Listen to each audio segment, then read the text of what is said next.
Hello everyone, ಇದು ನಿಮ್ಮ ನೇತ್ರ. ಬಿಗ್ ಬಾಸ್ ಅವ್ರ ಕಡೆಯಿಂದ ಎರಡನೇ ಪ್ರೋಮೋ ಬಂದಿದೆ. ನಾನಂತೂ ಎಕ್ಸ್ಪೆಕ್ಟ್ ಮಾಡಿದ್ದೆ ಈ ಎರಡನೇ ಪ್ರೋಮೋ ಕೂಡ ನಾಮಿನೇಷನ್ ರಿಲೇಟೆಡೇ ಆಗಿರುತ್ತೆ ಅಂತ. ನಿಮ್ಮೆಲ್ಲರಿಗೂ ಗೊತ್ತು, ಯೂಶಲಿ ಒಂದು ಪ್ರೋಮೋ ತ್ರಿವಿಕ್ರಮ್ ರಿಲೇಟೆಡು ಬಂದೇ ಬರುತ್ತೆ. ಯಾಕಂದರೆ ಇತ್ತೀಚೆಗೆ ತ್ರಿವಿಕ್ರಮ್ ಅವ್ರ ಗೇಮು ಸಿಕ್ಕಾಪಟ್ಟೆ ಇಂಪ್ರೂವ್ ಆಗಿರೋದಂತೂ ನಿಜ. ಮುಂಚೆ ನನಗೆ ಯಾಕಪ್ಪ ಬೇಕು ಅಂತ ಕೂತ್ಕೊಳ್ಳೋರು, ಬಟ್ ಈಗ ಪ್ರತಿಯೊಂದಕ್ಕೂ ಸ್ಟ್ಯಾಂಡ್ ತೊಗೊಳ್ತಾರೆ, ಪ್ರತಿಯೊಂದಕ್ಕೂ ಕೂಡ ಮಾತಾಡ್ತಾರೆ. ಇವತ್ತು ಮಂಜಣ್ಣ ಅವರು ನಾಮಿನೇಷನಲ್ಲಿ ಅವರು ವಾದ ಮಾಡ್ಕೊಂಡಿದ್ದ ರೀತಿನೇ ಹೇಳುತ್ತೆ ತ್ರಿವಿಕ್ರಮ್ ಅವ್ರ ಮಾತಿನ ಶೈಲಿ ಎಷ್ಟು ಇಂಪ್ರೂವ್ ಆಗಿದೆ ಅಂತ.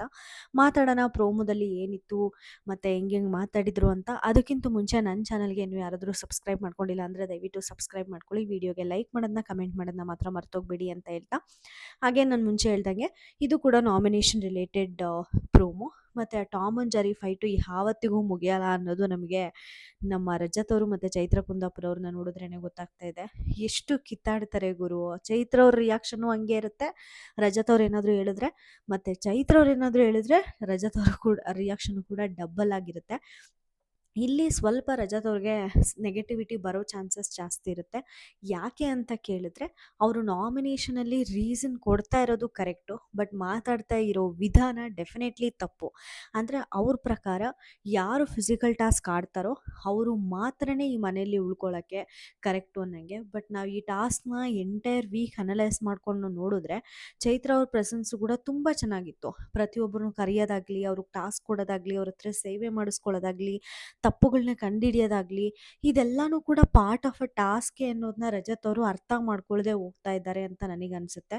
ರಜತ್ ಅವರು ನಾಮಿನೇಷನ್ ಮಾಡ್ತಾ ಕೊಡ್ತಿರೋ ರೀಸನ್ನು ಖಂಡಿತ ಕರೆಕ್ಟ್ ಇದೆ ಆಯಿತಾ. ಯಾಕಂದರೆ ಚೈತ್ರ ಅವರು ಯಾವುದೇ ಒಂದು ಫಿಸಿಕಲ್ ಟಾಸ್ಕಲ್ಲಿ ಅವ್ರನ್ನ ಅವರು ಪ್ರೂವ್ ಮಾಡ್ಕೊಂಡಿಲ್ಲ. ಸೊ ಇವಾಗ ಅವ್ರಿಗೆ ಸೀರೆ ಒಗೆಯೋ ಟಾಸ್ಕ್ ಅಂತ ಏನು ಕೊಟ್ಟಿದ್ರೋ ಅದರಲ್ಲಿ ಬಟ್ಟೆ ಕ್ಲೀನಾಗಿ ವಾಶ್ ಮಾಡಿ ಅಟ್ಲೀಸ್ಟ್ ಅವ್ರ ಪ್ರಯತ್ನ ಒಂದು 50-60% ಪ್ರಯತ್ನ ಹಾಕಿ ನಾನು ಫಿಸಿಕಲ್ ಟಾಸ್ಕ್ ಮಾಡಬಲ್ಲೆ ಅಂತ ಅಟ್ಲೀಸ್ಟ್ ಪ್ರೂವ್ ಮಾಡೋಕ್ಕೆ ಅವ್ರಿಗೆ ಡೆಫಿನೆಟ್ಲಿ ಒಂದು ಒಳ್ಳೆ ಚಾನ್ಸ್ ಆಗಿತ್ತು. ಬಟ್ ಅಲ್ಲಿ ನಮಗೆಲ್ಲರಿಗೂ ಗೊತ್ತು ಚೈತ್ರ ಕುಂದಾಪುರ ಅವರು ಅಷ್ಟು ಫಾಸ್ಟಾಗಿ ಮಾಡಲಿಲ್ಲ. ಇನ್ಫ್ಯಾಕ್ಟ್ ಭವ್ಯ ಅವ್ರು ಹೆಂಗೆ ಮಾಡಬೇಕು ಅಂತ ಹೇಳ್ತಿದ್ರು ಕೂಡ ಅವ್ರು ಕೇಳಿಸ್ಕೊಳ್ಳೋಕ್ಕೂ ಕೂಡ ರೆಡಿ ಇರಲಿಲ್ಲ. ಅದೇನೋ ಸ್ಟ್ರಾಟಜಿನ ಮತ್ತೊಂದ ಗೊತ್ತಿಲ್ಲ. ಅದನ್ನೇ ಆ್ಯಕ್ಚುಲಿ ಇಲ್ಲಿ ರಜತ್ ಅವರು ಹೇಳೋಕ್ಕೆ ಟ್ರೈ ಮಾಡ್ತಾರೆ. ನೀನು ಫಿಸಿಕಲ್ ಟಾಸ್ಕಲ್ಲಿ ಯಾವುದ್ರಲ್ಲೂ ಆಡಲಿಲ್ಲ, ಓಕೆ, ಬಟ್ ಅಟ್ಲೀಸ್ಟ್ ಸೀರೆ ಒಗೆಯೋದ್ರಲ್ಲೂ ಕೂಡ ನೀನು ಆಡಲಿಲ್ವಲ್ಲಮ್ಮ ಅಂತ ಹೇಳ್ತಾರೆ. ಇಲ್ಲಿವರೆಗೂ ನಾವು ಅಕ್ಸೆಪ್ಟ್ ಮಾಡ್ಬೋದು. ಯಾಕಂದರೆ ಹುಡುಗಿರು ಬಟ್ಟೆ ವಾಶ್ ಮಾಡೋದ್ರಲ್ಲಿ ಸಿಕ್ಕಾಪಟ್ಟೆ ಕ್ವಿಕ್ ಆಗಿರ್ತೀವಿ ಆಯಿತಾ. ಒಂದು ಬ್ರಷ್ ಮಾಡೋದಾಗಲಿ ಪ್ರತಿಯೊಂದರಲ್ಲೂ ಪರ್ಫೆಕ್ಟ್ ಇರುತ್ತೆ. ಹುಡುಗರು ಬಟ್ಟೆ ವಾಶ್ ಮಾಡೋದಕ್ಕೂ ಹುಡುಗಿರು ಬಟ್ಟೆ ವಾಶ್ ಮಾಡೋದಕ್ಕೂ ತುಂಬ ಡಿಫ್ರೆನ್ಸ್ ಇರುತ್ತೆ. ಈಗ ನಮ್ಮ ಅಣ್ಣವ್ರು ಬಂದ್ರೇ ಬ್ಯಾಗ್ ತೊಗೊಂಡು ಬರ್ತಾರೆ, ಯಾಕಂದರೆ ಅವ್ರಿಗೆ ಗೊತ್ತು ನಮ್ಮ ಕೇಪಬಿಲಿಟಿ ಏನು, ನಾವು ಹೆಂಗೆ ವಾಶ್ ಮಾಡ್ತೀವಿ ಅಂತ. ಯೂಶ್ವಲಿ ಪರ್ಫೆಕ್ಟ್ ಇರ್ತಾರೆ ಹುಡುಗಿರ ಹತ್ರ ಕೆಲಸದಲ್ಲೆಲ್ಲನೂ.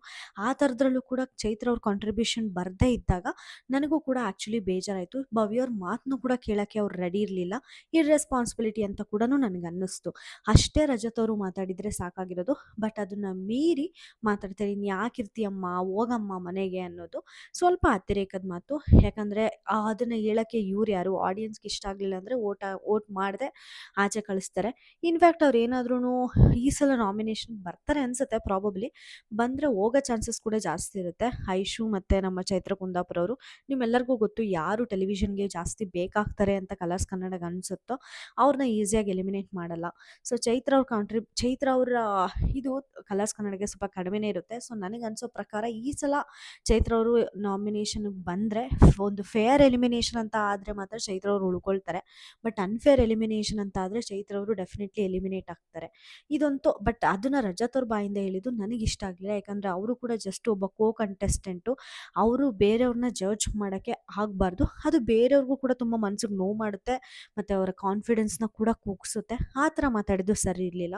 ಇನ್ನು ನೆಕ್ಸ್ಟ್ ನಾಮಿನೇಷನ್ ಬಂದುಬಿಟ್ಟು ನಮ್ಮ ಮಂಜಣ್ಣ ಮತ್ತು ತ್ರಿವಿಕ್ರಮು. ಮಂಜಣ್ಣ ಮುಂಚೆ ಹೆಂಗಿರ್ತಿತ್ತು ಅಂದರೆ ಮಂಜಣ್ಣ ಅವ್ರು ಮಾತಾಡ್ತಾ ಇದ್ದಿದ್ದು, ಮಂಜಣ್ಣ ಅವ್ರು ತಪ್ಪು ಮಾತಾಡ್ತಾ ಇದ್ರು ಕೂಡ ಅದನ್ನು ರೈಟ್ ಅಂತ ಪ್ರೂವ್ ಮಾಡ್ಕೊಳ್ಳೋ ಹಂಗೆ ಜೋರಾಗೆ ಗಟ್ಟಿಯಾಗೆ ವ್ಯಾಲಿಡ್ ಪಾಯಿಂಟ್ಸ್ನ ಮಾತಾಡೋರು. ಬಟ್ ಈಗ ಮಂಜಣ್ಣಗೆ ವಾದ ಮಾಡ್ಕೊಳ್ಳೋಕ್ಕೆ ಬರ್ತಾ ಇಲ್ಲ. ಇನ್ಫ್ಯಾಕ್ಟ್ ನಾಮಿನೇಷನಲ್ಲಿ ರೀಸನ್ ಕೊಡೋಕ್ಕೂ ಕೂಡ ಬರ್ತಿಲ್ಲ ಅಂತ ಅನಿಸುತ್ತೆ. ಯಾಕಂದರೆ ಯಾವುದೇ ವ್ಯಕ್ತಿ ಆದ್ರೂ ಆ ಒಂದು ನಾಮಿನೇಷನ್ ರೀಸನ್ ಇಟ್ಕೊಂಡು ನಾಮಿನೇಟ್ ಮಾಡೋಕ್ಕೆ ಬಂದರೆ ಸೂಪರಾಗಿ ಡಿಫೆಂಡ್ ಮಾಡ್ಕೊಳ್ತಾರೆ. ಅದನ್ನೇ ತ್ರಿವಿಕ್ರಮು ಕೂಡ ಮಾಡಿದ್ದು. ಒಂದು ಪಾಯಿಂಟಲ್ಲೂ ಕೂಡ ಎಲ್ಲೂ ಎಡವಲಿಲ್ಲ. ಸೂಪರ್ ಡೂಪರಾಗಿ ಡಿಫೆಂಡ್ ಮಾಡಿಕೊಂಡ್ರು. ಅಲ್ಲಿ ಎಮೋಷ್ನಲ್ ಬಕ್ರ ಆಗಿದ್ದು ಮಾತ್ರ ನಮ್ಮ ಮಂಜಣ್ಣನೇ. ಯಾಕೆ ಗುರು ಮಂಜಣ್ಣ ಹಿಂಗೆ ನಾಮಿನೇಷನಿಗೆ ರೀಸನ್ ತೊಗೊಳ್ತಾ ಇದ್ದಾರೆ ಅಂತ ಅನ್ನಿಸ್ತು. ನಾಮಿನೇಷನ್ ಮಾಡ್ತಾ ಅವ್ರು ರೀಸನ್ ಏನು ಕೊಡ್ತಾರೆ ಅಂದರೆ, ತ್ರಿವಿಕ್ರಮ್ ಅವರು ಮಂಜಣ್ಣ ಅವ್ರನ್ನ ಲಾಸ್ಟ್ ವೀಕು ಕ್ಯಾಪ್ಟನ್ಸಿ ಕಂಟೆಂಡರ್ಸ್ ಟಾಸ್ಕಿಂದ ಆಚೆ ಇಟ್ಟಿರ್ತಾರೆ.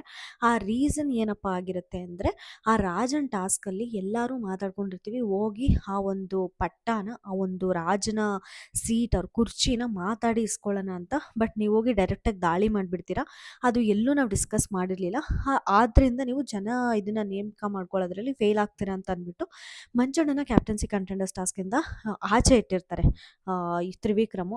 ಆಗ ಮಂಜಣ್ಣನೇ ಹೋಗಿ ತ್ರಿವಿಕ್ರಮ್ ಅವ್ರ ಹತ್ರ ಹೇಳಿರ್ತಾರೆ, ಮಚ್ಚ ನಾನು ಈ ರೀಸನ್ನ ಅಕ್ಸೆಪ್ಟ್ ಮಾಡ್ಕೊಳ್ತೀನಿ, ಬಟ್ ರಜತ್ ಏನೋ ಆ ರೀಸನ್ ಕೊಡ್ತಾನೆ ಅಂತ ಹೋಗ್ಬಿಟ್ಟು ತ್ರಿವಿಕ್ರಮ್ ಅವ್ರ ಹತ್ರನೇ ಮಂಜಣ್ಣ ಡಿಸ್ಕಸ್ ಮಾಡಿರ್ತಾರೆ ಲಾಸ್ಟ್ ವೀಕು. ಬಟ್ ಈಗ ಅದೇ ರೀಸನ್ ತೊಗೊಂಡು ಬಂದು ತ್ರಿವಿಕ್ರಮ್ನ ನಾಮಿನೇಟ್ ಮಾಡ್ತಾರೆ. ಮಂಜಣ್ಣನಿಗೆ ಯಾಕೆ ಅರ್ಥ ಆಗ್ತಾ ಇಲ್ಲ, ಇದು ಜನಗಳಿಗೆ ಹೆಂಗೆ ಕಾಣಬಹುದು ಅಂತ ಅಂತ ನನಗಂತೂ ಗೊತ್ತಾಗ್ತಾ ಇಲ್ಲ. ಆದರೆ ತ್ರಿವಿಕ್ರಮು ಈ ಪಾಯಿಂಟ್ನ ಸಿಕ್ಕಾಪಟ್ಟೆ ಚೆನ್ನಾಗಿ ಡಿಫೆಂಡ್ ಮಾಡ್ಕೊಳ್ತಾರೆ. ಅಲ್ಲಿ ಆಗಿದ್ದೇ ಅಲ್ವಾ ಮಂಜಣ್ಣ ನಾನು ಹೇಳ್ತಿರೋದು. ಇವಾಗ ಅಲ್ಲಿ ನಾವೆಲ್ಲ ಹೋಗ್ಬಿಟ್ಟು ಯಾಕೆ ಏನು ಅಂತ ಹೋಗಿ ಮಾತಾಡೋಣ ಅಂತ ಅಂದ್ಕೊಂಡಿದ್ದು, ಹೋಗಿ ಅಲ್ಲೇ ಮಾಡೋಣ, ದಾಳಿ ಮಾಡೋಣ ಅಂತ ನಾವು ಯಾರೂ ಅಂದ್ಕೊಂಡಿರಲಿಲ್ಲ. ಬಟ್ ಇದು ಆಗ ನೀವು ಸಡನ್ನಾಗಿ ಹೋಗ್ಬಿಟ್ಟು ಅಲ್ಲಿ ಹೋಗಿ ದಾಳಿ ಮಾಡಿದ್ರಿ, ಅಲ್ಲಿ ಯಾರಾದರೂ ನಿಮಗೆ 2-3 ಜನ ಹಿಡ್ಕೊಂಡು ಹಾಕ್ಕೊಂಡು ಗುಮ್ಮಿದಿದ್ರೆ ಏನಾಗ್ತಾ ಇತ್ತು ಅಂತ ಕೇಳ್ತಾರೆ. ಕರೆಕ್ಟೇ ಅಲ್ವಾ? ಒಬ್ಬರೇ ಹೋಗ್ಬಿಟ್ಟು ಅಲ್ಲಿ ಹೆಂಗೆ ಎಳಿತಾರೆ ಶಿಶಿರ್ನ ದಂಡರಾಜನ ಅಂತ ನಾವೆಲ್ಲರೂ ನೋಡಿದ್ದೀವಿ. ಆ ಥರ ಅಲ್ಲೇ ಮಾಡಿದ್ದು ಅವತ್ತು ಮಂಜಣ್ಣ. ಡೆಫಿನೆಟ್ಲಿ ತಪ್ಪು. ಅದನ್ನು ಕ್ಲೀನಾಗಿ ಅವ್ರಿಗೆ ಎಕ್ಸ್ಪ್ಲೇನ್ ಮಾಡೋಕ್ಕೂ ಕೂಡ ಟ್ರೈ ಮಾಡಿದರು.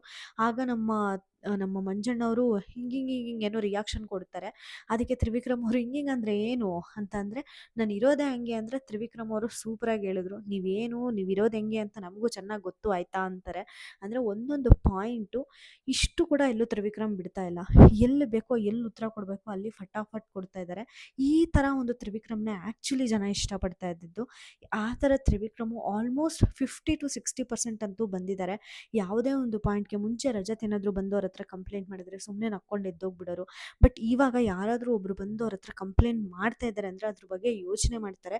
ಅವ್ರು ಸರಿ ಇದ್ದರೆ ಸಪೋರ್ಟ್ ಮಾಡ್ತಾರೆ, ತಪ್ಪಿದರೆ ಅದ್ರ ವಿರುದ್ಧ ಮಾತಾಡ್ತಾರೆ. ಸೊ ತುಂಬ ಚೇಂಜಸ್ಸು ತ್ರಿವಿಕ್ರಮಲ್ಲಂತೂ ಕಾಣ್ತಾ ಇದೆ. ಇವತ್ತು ನಾಮಿನೇಷನಲ್ಲೂ ಕೂಡ ಅಷ್ಟೇ ತುಂಬ ಚೆನ್ನಾಗಿ ಮಂಜಣ್ಣ ಒಂದು ನಾಮಿನೇಷನ್ ಮಾಡಿದಾಗ ಡಿಫೆಂಡ್ ಮಾಡ್ಕೊಂಡಿದ್ದಾರೆ. ಅವ್ರು ನಾಮಿನೇಟ್ ಆಗಬಹುದು ಈ ಸಲ ನಾಮಿನೇಟು. ಬಟ್ ಆಬ್ವಿಯಸ್ಲಿ ಈಸಿಯಾಗಿ ಸೇವ್ ಆಗ್ತಾರೆ. ಅದು ಇನ್ನೊಂದು ಕಡೆ. ಇವಾಗ ಅವ್ರು ಹೆಂಗೆ ನಾಮಿನೇಷನ್ ರೀಸನ್ ಕೊಡ್ತಾರೆ ಅನ್ನೋದು ಕೂಡ ನನಗೆ ಈ ಸಲ ನೋಡೋಕ್ಕೆ ತುಂಬ ಕ್ಯೂರಿಯಸ್ ಆಗಿದೆ. ಯಾಕಂದರೆ ಎಂಟೈರ್ ವೀಕ್ ನೋಡಿ ತ್ರಿವಿಕ್ರಮೇ ಬೇರೆ ತ್ರಿವಿಕ್ರಮು. ಒಂದು ಟಾಸ್ಕಲ್ಲಾಗಲಿ ಇನ್ವಾಲ್ವ್ಮೆಂಟ್ ಆಗಿದ್ದು, ಒಂದು ಏನದು 2 ದಿನದಿಂದ ಏನು ಟಾಸ್ಕ್ ನಡೀತೋ ಆ ಟಾಸ್ಕಲ್ಲಿ ಅವ್ರನ್ನ ಅವರು ತೊಡಗಿಸ್ಕೊಂಡಿದ್ದ ರೀತಿ ಆಗಿರಬಹುದು, ಪ್ರತಿಯೊಂದು ಸಿಕ್ಕಾಪಟ್ಟೆ ಚೆನ್ನಾಗಿತ್ತು. ಮಂಜಣ್ಣ ಕೂಡ ಕಮ್ಬ್ಯಾಕ್ ಮಾಡಿದ್ರು ಅಂತ ಅಂದ್ಕೊಂಡ್ವಿ. ಟಾಸ್ಕಲ್ಲಿ ಕಮ್ಬ್ಯಾಕ್ ಮಾಡಿದ್ದಾರೆ. ಬಟ್ ಅವರ ಯೋಚನೆ ಮಾಡೋ ರೀತಿ, ಅವ್ರು ಕೊಡೋ ಒಂದು ನಾಮಿನೇಷನ್ ಪಾಯಿಂಟ್ಸು, ಇದೆಲ್ಲ ಕೂಡ ಸಿಕ್ಕಾಪಟ್ಟೆ ಇಂಪ್ರೂವ್ ಮಾಡ್ಕೋಬೇಕು ಮಂಜಣ್ಣ. ಈ ಥರ ತಗ್ಲಾಕೊಂಡ್ರೆ ಮಾತ್ರ ಸಿಕ್ಕಾಪಟ್ಟೆ ಸ್ವಲ್ಪ ಕಷ್ಟ ಆಗುತ್ತೆ. ಮತ್ತು ರಜತ್ತು ಕೂಡ ಅಷ್ಟೇ ಸ್ವಲ್ಪ ಯೋಚನೆ ಮಾಡಿ ಮಾತಾಡಬೇಕು. ಲಾಸ್ಟ್ ಟೈಮು ಕೂಡ ಸುದೀಪ್ ಸರ್ ಅವರು ಕೊಟ್ಟಿರೋ ಸಜೆಷನ್ ಅದೇನೆ, ಯೋಚನೆ ಮಾಡಿ ಮಾತಾಡಬೇಕು ಅಂತ. ಚೈತ್ರ ಅವ್ರ ಸ್ವ್ಯಾಗು ನೆಕ್ಸ್ಟ್ ಲೆವೆಲ್ಲು. ಆ್ಯಕ್ಚುಲಿ ಹಿಂಗೆ ಇಟ್ಕೊಂಡು ಹಿಂಗೆ ಕೇಳಿಸ್ಕೊಂಡು ಹಿಂಗೆ ಬಿಟ್ಬಿಡ್ತಾರಂತೆ. ಅಬ್ಬಬ್ಬಾ ಸೂಪರ್! ಹಿಂಗೆ ಕೇಳಿಸ್ಕೊಂಡು ಹಿಂಗೆ ಬಿಟ್ಬಿಡ್ತೀನಿ ಅಂತಾರೆ. ಅವ್ರ ಆ್ಯಟಿಟ್ಯೂಡೇ ನೆಕ್ಸ್ಟ್ ಲೆವೆಲ್ ಅನ್ನಿಸ್ತು ನನಗೆ. ಪ್ರೋಮೋ ಮಾತ್ರ ಸಖತ್ತಾಗಿದೆ. ಆದರೆ ಒಂದು ಬೇಜಾರಂದರೆ ಇವತ್ತು ಪೂರ್ತಿ ನಾಮಿನೇಷನ್ ರಿಲೇಟೆಡ್ ಎಪಿಸೋಡೇ ಆಗ್ತಾರಲ್ಲಪ್ಪ, 10 ನಿಮಿಷ ತೋರಿಸೋದನ್ನ ಅನ್ನೋದೇ ಬೇಜಾರು. ನೋಡೋಣ ಇವತ್ತು ಹೆಂಗಿರುತ್ತೆ ಎಪಿಸೋಡ್ ಅಂತ. ಈ ವಿಡಿಯೋ ನಿಮ್ಗೆ ಇಷ್ಟ ಆದರೆ ದಯವಿಟ್ಟು ಲೈಕ್ ಮಾಡೋದನ್ನ, ಕಮೆಂಟ್ ಮಾಡೋದನ್ನ ಮರ್ತೋಗ್ಬಿಡಿ ಅಂತ ಹೇಳ್ತಾ ನಾನು ವಿಡಿಯೋನ ಮುಗಿಸ್ತಾ ಇದ್ದೀನಿ. Thank you so much. Bye.